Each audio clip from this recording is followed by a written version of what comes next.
de vous retrouver aujourd'hui dans une nouvelle vidéo et c'est une première pour cette grossesse-ci. Je vais vous parler un petit peu du déroulement de ce deuxième trimestre qui est maintenant terminé. Jusque là j'avais fait le choix de ne pas vraiment aborder ma grossesse sur YouTube. C'est vrai que je vous ai partagé ma gender reveal. Je vous ai annoncé que voilà, on attendait un troisième bébé et du coup suite à la vidéo gender reveal, une petite fille. Mais c'est vrai qu'outre ça, j'ai pas vraiment parlé grossesse, ça a été un choix de ma part. C'est vrai que j'ai énormément partagé quand j'attendais Lily Rose parce que j'en avais envie et sur cette grossesse-ci, c'était pas une envie de ma part. C'est vrai que j'adore regarder mes anciennes vidéos parce que du coup, ça me permet de comparer entre mes grossesses qui sont quand même similaires et différentes à la fois. J'ai eu énormément de demandes pour que j'aborde cette grossesse-ci. Et après réflexion, je me suis dit pourquoi pas aborder par trimestre. J'ai fait le premier trimestre sur Instagram. Parce que c'est là que j'avais envie de le partager. Aujourd'hui, je me dis pourquoi pas sur YouTube, parce que beaucoup m'ont réclamé de pouvoir le voir aussi sur YouTube puisqu'ils n'avaient pas forcément accès à Instagram. Mais sachez que j'aime beaucoup partager de photos sur Instagram, donc n'hésitez pas à me rejoindre, vous aurez le nom qui s'affichera juste ici. Alors, première chose qu'on me demande très souvent, c'est mon terme. J'ai dit que volontairement, je ne le donnais pas. Mon terme est fin juin, voilà, après le premier jour de l'été, entre cette date-là et début juillet. Voilà, c'est ma date de terme approximative. Pareil, je ne la donne pas tout simplement parce que comme ça me convient et que tout simplement quand je l'avais partagé pour les Roses, c'est vrai que plus on approchait de la date, plus je recevais de messages et je me dis que là en étant beaucoup plus vague, je devrais moins en avoir. Alors dans un premier temps, je vais vous parler de moi sur cette grossesse-ci, comment je me sens, comment je la vis. Cette grossesse, je la vis très bien, très sereinement. J'ai jamais eu de grossesse difficile, ni d'alitement, ni quoi que ce soit, ni de grossesse à risque. Voilà, j'ai toujours eu cette chance, j'ai un corps qui vit bien les grossesses, donc c'est agréable du coup à vivre, même si j'appréciais moins ce changement de corps, tout ça, j'appréciais beaucoup l'attente de bébé. Là, c'est vrai que je suis beaucoup plus en harmonie avec ce corps qui change, etc. Je le vis bien, je pense que ça dépend de plein de choses. Donc là, ça se passe bien. La question qu'on me pose, c'est niveau poids, où j'en suis. J'ai eu mon rendez-vous du 6e mois. J'arrive donc à 58 kg. Mon poids de base est 53. Je suis donc à plus 5 kg. Même si je varie entre 53 et 54. Au début de cette grossesse, j'étais à 53 kg. Donc je suis à plus 5 kg. Et ça, en sachant que j'ai commencé à prendre mes kilos au milieu du 3e mois. Je pense que je vais me balader entre les 10 et les 12-13 kilos que j'ai pris pour les autres. En tout cas, j'ai l'air d'être partie pour faire ainsi. C'est vrai que quand on a déjà plusieurs grossesses qui se ressemblent, on part du principe qu'il n'y a pas de raison que ça change trop. Après, chaque grossesse est unique. Sur cette grossesse-ci, au 2e trimestre, c'est là où ma poitrine a pris du volume. Vraiment. Lily Rose, je n'en avais vraiment pas pris. À peine, c'était très subtil et j'en avais perdu après du coup. Eden, j'avais pris de la poitrine, mais je me souviens pas, il y a plus de 5 ans en air, parce qu'Eden aura 5 ans et demi à la naissance de ce bébé. J'arrive pas à me souvenir si c'était autant que là ou pas. Là par contre je prends vraiment de la poitrine. Du coup j'adapte ma lingerie en fonction, j'achète de la lingerie maternité sans armature parce que c'est ce qui est le plus confortable, mais quelque chose de joli en dentelle que j'aime bien parce que je trouve que c'est joli. D'ailleurs ma lingerie je l'ai pris chez H&M pour tout vous dire et je le trouve très bien. Tout ce qui est au niveau volume du ventre, donc je suis pas le genre de femme qui a un énorme ventre en fin de grossesse. Eden, j'avais un petit ventre et on disait que du coup j'allais avoir un tout petit bébé. Pourtant j'ai fait un enfant qui est né 15 jours avant, enfin 11 jours avant, donc 2 semaines avant, à 3,580 kg, donc je fais des bons bébés mais sans avoir un gros ventre. Lily, j'avais un plus gros ventre. Là, je suis partie à peu près comme Lily Rose, mais je n'ai pas non plus des gros ventres enceintes. J'ai un ventre bien rond que je porte sur le devant, donc ce qui est assez rigolo, c'est que Eden, j'avais un petit ventre donc, qui était pas très pointu, donc les gens pensaient que c'était une petite fille. Et là, mes 2 filles, je les porte un peu plus devant, j'ai un peu plus de ventre du coup, puisque c'est des grossesses, c'est pas la première quoi, donc mon corps tout de suite se souvient plus, la mémoire du corps, etc. Donc ça c'est assez rigolo, mais il a vraiment commencé à bien se voir au milieu du 5e mois. Et encore quand je porte certains vêtements, etc., dans les commerces, les gens ne remarquent absolument pas que je suis enceinte. Pourtant des fois j'ai un haut qui est moulant mais j'ai une petite veste et du coup comme c'est pas un ventre proéminent, ça ne se remarque pas forcément. Donc bon, c'est absolument pas dramatique en soi, mais c'est une remarque en tout cas que je me suis faite, parce que dans un commerce, quand je suis arrivée en caisse, ils m'ont dit « Oh, je suis désolée, je sais pas que vous étiez enceinte, parce que j'étais sur une caisse prioritaire, mais c'était pas le but, c'est juste que je m'étais placée là sur cette caisse de grande surface-ci. » Et elle m'a dit « J'aurais dû vous faire passer devant. » Je suis « Non, mais c'est pas grave. » Mais voilà, très régulièrement, par exemple, typiquement en grande surface, ils ne le remarquent absolument pas. Sur cette grossesse, moi, je suis confiante, je suis à l'aise, je suis bien. Même si c'est vrai que le fait de voir autant son corps changer, j'arrive quand même à m'habiller, à me sentir bien dans mes vêtements, mais je suis aussi quand même partie de ces femmes qui sera très contente de pouvoir retrouver son corps après et faire en sorte de retrouver un corps qui me plaît après. Donc c'est-à-dire que je suis contente, mais je sais que je suis ce genre de femme qui ne va pas être en regret et en manque de son ventre rond pour la suite. Je n'ai jamais ressenti ça pour les 2 précédentes grossesses et je sais dans quel état d'esprit je suis que ce sera similaire. Par contre, une chose qui est assez différente sur ces grossesses, c'est ma sensibilité. J'ai jamais été du style à pleurer devant un film. Je ne pleure pas non plus trop devant un film, c'est vraiment rare. Mais je sens que je suis beaucoup plus émotive dans le sens où les choses peuvent m'atteindre, peuvent me blesser plus facilement dans mon quotidien, peuvent me stresser plus facilement. Et je le ressens surtout sur cette fin de 6e mois, où j'ai remarqué que voilà, avec les événements actuels, c'est quelque chose qui m'a quand même apporté du stress, comme pour beaucoup. Et je l'ai ressenti où je me suis retrouvée plusieurs soirs à avoir le ventre complètement moulé et dur du fait de mon stress qui s'exprimait de cette manière, parce que quand on est stressé, ça peut provoquer ce genre de choses. Donc du coup, je fais beaucoup d'exercices de respiration, etc. parce que je sens que sur cette grossesse-ci, j'en ai besoin. Et enfin, la dernière chose sur mon corps que je remarque et qui du coup me fait au final savoir, je savais en fait avant qu'on me le dise que c'était une petite fille. Et c'était l'élément qui allait me le confirmer. C'est que pour Eden, j'ai pris l'hormone masculine, m'a fait vraiment avoir un duvet noir ici et le ventre. J'avais vraiment la ligne brune bien prononcée. Alors que lorsque j'attendais Lily Rose, ma pilosité n'avait absolument pas bougé. Je me fais ça parce que c'était vraiment ici, je l'avais très très mal vécu parce qu'il fallait surtout pas y toucher parce qu'après sinon ça allait devenir des vrais poils. Donc je portais les cheveux détachés tout le temps pendant la grossesse d'Eden parce que ça me travaillait beaucoup. Et Lily Rose pas du tout, et là non plus, et c'est bien revenu à la normale par la suite. Je n'ai pas de gros duvet noir là comme pour les hommes et pas de ligne brune. Ma grand-mère maternelle était pareille, quand elle avait une ligne brune, c'est qu'elle attendait un petit garçon, et quand elle ne l'avait pas, c'est qu'elle attendait une petite fille. Alors je ne sais pas si c'est génétique, si c'est un hasard ou autre, mais du coup je trouve ça rigolo, et au final mon corps m'avait déjà exprimé sans que j'en sois certaine, et bien que j'attendais une autre petite fille. On va parler maintenant un petit peu des autres et surtout de mes 2 enfants, donc Eden et Lily Rose. Donc Eden qui aura 5 ans et demi à la naissance de notre puce, et Lily Rose donc qui aura 3 ans et 2 mois à peu près quand bébé va arriver. Alors c'est Eden qui forcément l'a réalisé très très vite. À partir du moment où on lui a dit, il a totalement pris conscience des choses. Je n'ai pas besoin d'aborder ça avec des livres. Aujourd'hui dans ce 2e trimestre, il pose vraiment la main sur mon ventre et il sent bébé bouger, et puis des fois ça bouge plus, il fait « Oh, elle dort !» Donc voilà, donc c'est assez rigolo, je mets la main de ce côté parce qu'elle bouge essentiellement de là. C'est là où en tout cas c'est le plus flagrant parce que maintenant ça commence un petit peu à déformer mon ventre, c'est-à-dire qu'on voit vraiment des coups alors qu'avant il fallait attendre un moment, elle a découvert mes côtes, etc. Enfin, on reviendra après sur le bébé après. Mais du coup, il la sent bien bouger, il l'appelle par son prénom, puisque du coup on a donné à nos enfants le prénom du bébé, mais Lily Rose, autant appelle le bébé dans mon ventre le bébé, autant Eden l'appelle par son prénom. Voilà, il réalise totalement. Alors c'est plus, ce qui est plus abstrait pour lui, c'est l'attente, la durée d'une grossesse, 9 mois, le fait encore qu'il y ait encore 3 mois, enfin plus ou moins 3 mois. C'est un peu plus abstrait, donc souvent il me dit c'est quand qu'il sort ton bébé. Alors c'est rigolo parce que tout le temps il l'appelle par son prénom, mais quand il s'agit de la naissance, c'est quand qu'il sort ton bébé. On n'a pas eu d'interrogation encore d'Eden sur comment on fabrique un bébé. Je m'étais préparée à cette possibilité-là parce que du coup, qu'il grandisse, ça aurait pu être une question, mais il ne l'a pas eu, donc j'avoue que pour le moment, on n'aborde pas le sujet. J'attendrai que cette question vienne de lui. Voilà, à 5 ans, c'est pas forcément une obligation de connaître, de connaître cette thématique-là, on va dire. Mais voilà, lui il réalise bien, et quand il y a d'autres, il dit ma maman elle a un bébé dans son ventre. Quand il y a d'autres personnes qui viennent, il dit attention au bébé dans le ventre de maman. C'est vraiment mignon parce que je me souviens quand on a eu Lily Rose, il avait 2 ans, quand on lui a commencé à parler de la grossesse, il avait 18 mois. C'était très très abstrait, ça ne voulait tout et rien dire pour lui. Il avait bien compris que mon ventre grossissait, compris qu'il y avait quelque chose dedans. mais toute la connotation autour, il l'avait pas, alors que là, il sait ce que c'est qu'être pas seul et partagé. Donc j'ai aucune inquiétude de ce côté-là.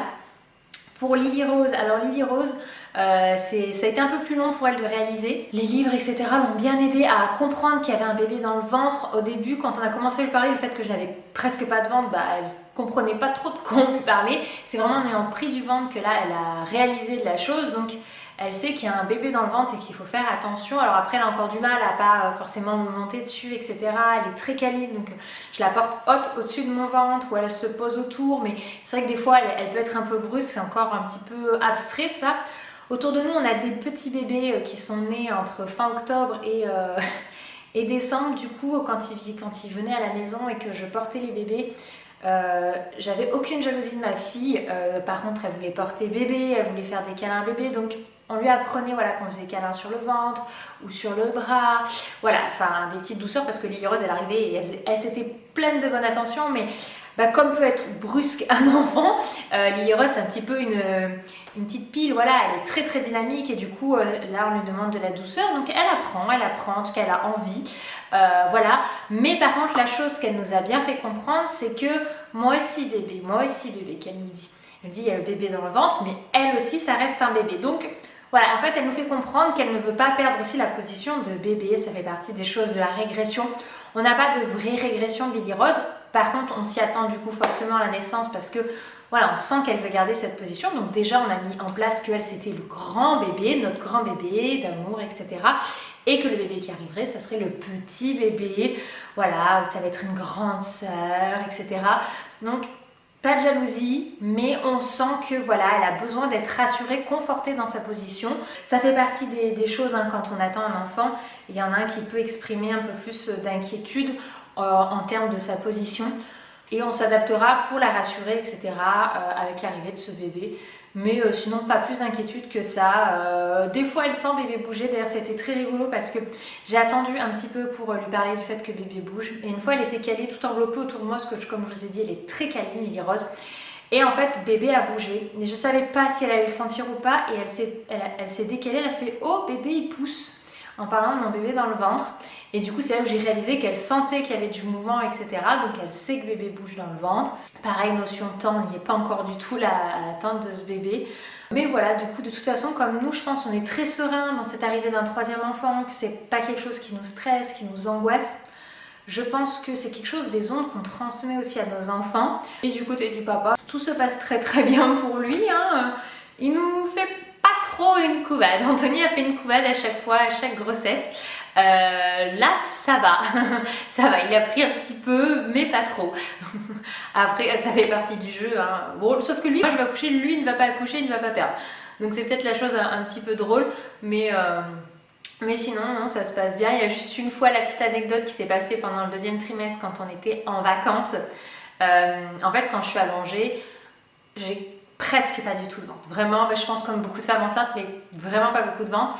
Et Anthony, il émergeait à peine et puis il pose souvent le matin la main sur mon ventre. Et là, d'un coup, il stresse, il se redresse et il me fait t'as perdu le bébé, t'as perdu le bébé. Mais ça durait 3 secondes. Et puis après, il a capté que non, en fait, je n'avais pas perdu le bébé. Mais du coup, il a eu un coup de stress et de panique pendant 3 secondes. Ça a vraiment duré pas plus. Mais du coup, je lui ai dit non, t'inquiète pas, c'est juste quand je suis allongée, tu le sais, mon ventre il est presque plat. Puis il a senti sa fille bouger. Donc tout allait très bien. Ensuite, on va parler de ce bébé dans mon ventre. Alors, c'est vrai que pour mes 2 précédentes grossesses, j'avais eu des échographies à chaque mois, tout simplement parce que le sage-femme qui me suivait, qui était donc un homme, me faisait des échographies chaque mois. Voilà, j'avais cette chance. Bon, ça durait pas longtemps, mais voilà, je pouvais à chaque fois voir bébé 4 minutes tous les mois. Là, c'est vrai que pour le coup, non, et je n'en ressens pas le manque, parce que comme je l'ai dit, je suis très sereine. On a eu le 18 février la seconde échographie, la précédente datée de début décembre. Donc j'avoue, quand la date est arrivée, je me suis dit ça fait plaisir, c'est vrai, parce que c'est quand même un petit moment qu'on n'a pas vu bébé. Et donc on a pu voir déjà que le bébé allait très bien, en pleine forme, etc. On nous a deviné les organes, à votre avis, qu'est-ce que c'est, etc. Enfin, je pense qu'ils le font à beaucoup. Et la petite anecdote, avec Anthony, on voulait découvrir le sexe du bébé à la naissance. C'était vraiment quelque chose où on s'était dit, ça peut être magique, c'est vrai qu'on n'a aucune attente, on n'a jamais eu d'attente vis-à-vis du sexe du bébé, mais du fait d'avoir un de chaque, mais encore plus qu'on s'en carrait le coquillard de savoir si c'était un petit garçon ou une petite fille. Et on s'était dit, c'est vrai que ça peut être magique. On avait prévenu d'ailleurs notre entourage que ça ne servait à rien, qu'ils nous demandent, qu'on ne voulait pas savoir. Mais l'échographiste à la première écho des 3 mois, en fait, nous a dit « Oh, regardez, bébé est super bien placé, on peut voir ce que c'est, vous avez vu ?» Elle a fait un gros zoom sur l'entrejambe et nous a annoncé « Enfin voilà, regardez, le bourgeon il est placé comme ça, donc ça veut dire que c'est une fille. » Et en fait, il ne nous avait pas demandé si on voulait savoir. Et du coup, on n'a pas vraiment eu le temps de remonter le truc. Et on s'est dit, bon, c'est qu'on devait le savoir, voilà. Après, on n'était jamais sûr à 100%. Donc, on est parti sur le bébé en se disant, on attendra du coup la seconde écho pour demander confirmation pour le coup, parce que voilà, on s'était dit maintenant qu'il nous a dit ça, si bien il a pu se tromper, parce qu'à l'écho des 3 mois, des fois il y en a qui se trompent. Pour nous, pour le coup, ils ne se sont jamais trompés, mais on ne voulait pas se faire une idée précise et puis si bien ne plus redemander qu'à la naissance, on découvre que c'était l'autre sexe. En fait, on s'en fichait, ils nous auraient dit garçon, puis c'était une fille ou fille, garçon, c'est juste le fait que pendant des mois, en fait, vous faites du coup une image de cet enfant, du fait que ça va être, dans notre cas, que ça allait être une petite fille. Et je pense que si ça aurait été un garçon, on aurait fait merde alors. Enfin, je sais pas comment on aurait réagi, mais du coup, je pense que ça aurait été vraiment la chose auquel on s'attendait pas. Donc, on s'est dit, on va demander confirmation à la deuxième échographie, comme ça, au moins, on est sûr. Et si c'est un petit garçon, on sera très heureux. Et si ça reste une petite fille, on sera très heureux tout autant. Et d'un côté, on se dit que le recul, au final, c'est pas plus mal parce qu'on avait surtout beaucoup de demandes de la part d'Eden sur si c'était un petit frère ou une petite sœur, comment on allait appeler. Il avait proposé des prénoms d'ailleurs, c'était très très. Alors, pour le coup, les prénoms qu'il a proposés, c'était Charlie et Aurore. Et pour le coup, nous on a bien rigolé parce que c'est des prénoms de chacun un ex, voilà. Donc on savait que dans tous les cas ce n'est pas des prénoms qu'on allait prendre, mais c'était très rigolo, il était vraiment en demande là-dessus. Mais voilà, du coup cette écho, on a demandé confirmation, on a vu que le bébé allait très bien et on a vu qu'on avait un bébé tout à fait dans les dents. C'est vrai que nous, Eden et Lily, sont toujours en haut des courbes. Alors là, quand je regarde de plus près les courbes qu'il m'a mis, on est un tout petit chouïa au-dessus de la ligne moyenne. Voilà, on n'est pas en dessous, on est tout petit chouïa au-dessus. Alors quand je regarde celle d'Eden et Lily, on était quand même plus haut. Donc je me dis, on est peut-être parti sur un bébé d'un autre gabarit. Voilà, peut-être plus petit après en troisième et la troisième écho, il peut y avoir tellement de changements, donc on verra bien. Mais à l'écho d'Eden, la deuxième écho, ils nous avaient dit, oh, ça va être un beau bébé, et ils ne se sont pas trompés. Donc j'ai toujours eu des bons bébés. Voilà, donc je ne sais pas trop cette fois-ci ce qu'on aura. Ce sera la surprise à naissance, et c'est sur ça où on aura la surprise, c'est cette rencontre, à quoi ressemble ce bébé. On aura hâte de voir. Maintenant, voilà, on a encore 3 mois devant nous, donc ça prendra le temps que ça prendra. Si le bébé arrive à terme, un petit peu avant, un petit peu après. Je sais pas pourquoi, moi, dans ma tête, je me suis mise en tête qu'il va arriver une certaine date, tout début juillet. Mais je ne sais pas pourquoi je me suis mise ça. Peut-être pour pas me faire d'espoir que le bébé arrive plus tôt. Je vais surtout pas me faire cette idée en tête que je vais accoucher avant. Je sais que quand on rentre dans le dernier mois, on l'espère toujours un petit peu que ça arrive avant parce que ça devient un petit peu long, c'est douloureux, etc. Aussi, sur bébé, écoutez, elle bouge bien, c'est un bébé discret comme je dis. Eden était un bébé assez discret qui bougeait, qui me faisait un peu mal sur les côtes de ce côté-là. Alors par contre, c'est rigolo, Eden a toujours bougé du côté droit et les filles bougent du côté gauche, mais c'est un bébé beaucoup plus calme que pouvait être sa sœur. C'est que Lily Rose, elle me tapait tellement fort ici, j'ai l'impression qu'elle voulait sortir, elle poussait avec son pied. Et ce bébé est un petit peu plus calme. Par contre, j'ai aucune idée si c'est aussi calme qu'Eden, mais parce que comme je l'ai dit, ça remonte il y a plus de 5 ans, donc c'est difficile de se souvenir, de doser en fait. Je sais que c'était plus calme, mais de doser par rapport à cette puce-là, c'est pas évident. Mais je sais que c'est un peu plus calme que Lily Rose. Au début, c'est toujours été un peu plus bougé par là. Ça bouge aussi de ce côté parce que bébé a déjà la tête en bas, le dos de ce côté, les jambes là. Mais à cet âge-là, ça peut encore bien bouger. Là, je sens que c'est moins fort, donc je suppose que c'est des coups de bras ou des coups de coude en arrière ou de fesses. Et de ce côté, je sens que c'est beaucoup plus dynamique, donc je sens que c'est les pieds. Alors des fois, elles se calent sous l'os de ma hanche, ou des fois, elle commence là depuis fin du 6e mois à trouver mes côtes. Mais c'est jamais bien violent. Après, je rentre juste dans le dernier trimestre, donc rien n'est encore dit. Bébé peut très bien devenir ultra dynamique comme sa sœur, on verra bien. Mais moi, à chaque fois, ça s'est confirmé dans la vie. Eden est un enfant calme, pépère, comme il faut être dans mon ventre. Et Lily Rose est dynamique et elle adore tout bouger, elle adore faire plein de choses, explorer plein de trucs comme elle pouvait être dans mon ventre. Donc pour moi, c'est assez représentatif pour le coup. Côté périculture, c'est vrai que j'ai le couffin d'Eden et Lily Rose, j'ai le transat de Lily Rose, donc j'ai quand même quelques éléments. J'ai je vous ai dit, écharpe de portage, couffin, transat, oui voilà, chez autres, donc j'ai quand même quelques bases. Il y a quelques choses que j'ai prévu d'acheter, je vous en parlerai peut-être dans une prochaine vidéo, pourquoi pas, on verra. Mais voilà, je commence tout doucement à préparer, mais par expérience je sais de quoi j'ai besoin, de quoi j'ai pas besoin, et en soi on n'a pas besoin de grand chose au début. Je commence tout doucement, mais il me reste encore tout un trimestre pour préparer l'arrivée de bébé. C'est vrai que j'ai déjà 2 enfants devant qui me prennent beaucoup de temps, donc j'ai moins de temps à consacrer à ça. C'est vrai que quand c'est notre premier enfant, on est à fond dedans, dans les achats, les choses comme ça, puis surtout c'est qu'on a... Il y a tellement de choses, tellement de possibilités qui existent sur le marché aujourd'hui que en fait prend beaucoup de temps dessus. Moi, on est à déjà 2 enfants, je sais exactement ce que j'ai envie, de ce que je n'ai pas envie, de ce que j'ai besoin et de ce qui va me servir à rien, de ce qui est superflu. Je sais déjà les 6 articles qui me manquent, que j'ai besoin, et c'est tout ce qui me manque. Voilà un petit peu pour faire le tour de ce 2e trimestre. J'espère que le fait de vous ouvrir un petit peu plus la porte sur cette grossesse vous aura fait plaisir. Voilà, je me dis... une vidéo comme ça qui parle vraiment grossesse, pourquoi pas une, pourquoi pas 2. Après de toute façon voilà, je vous ai mis le bébé, vous avez le gender reveal, donc il y a quand même certains éléments clés, mais c'est vrai que je ne rentre jamais sur comment se passe et comment je vis, c'est-à-dire sur vraiment l'intimité de cette grossesse. Voilà, j'espère que vous m'en voulez pas trop dans tous les cas. Voilà, je sais que la majorité ont compris que c'était un choix de ma part, mais voilà, aujourd'hui je vous ouvre un petit peu la porte et on le refera sans doute autour de la naissance de cette petite puce. Je vous fais des bisous et puis je vous dis à très vite. Ciao!